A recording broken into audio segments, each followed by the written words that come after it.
pala si Dolores. Ano nga ba yung mga pwede at hindi pwedeng gawin kapag gamit natin yung ating power belt na 4.0? Syempre, unang-una, yung mga pwede nating gawin. Syempre, ang dito sa 4.0 natin is pwede natin siyang maiterno sa mga pang-OOTD natin, like tayo is naka-dress, 'di ba? Kapag aalis ka, gusto mong nagte-train, yung waistline mo perfect yung atin pong si 4.0.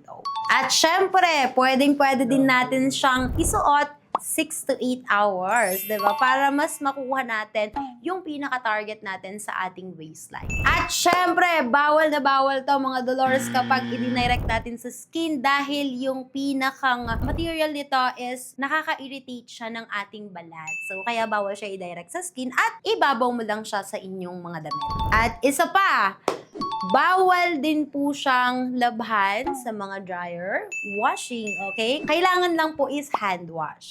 At syempre mga Dolores, bawal din po natin tong isabay habang tayo is natutulog. Bakit? Dahil po, baka manakit yung ating likod dyan, lalo na't matigas po yung boning niya. At syempre, isa pa, bawal din po tong isabay habang kumakain tayo, 'di ba? So mga Dolores, baka kung anong mangyari sa atin once na merong nag-iipit sa tummy natin habang nilalagyan mo siya ng laman.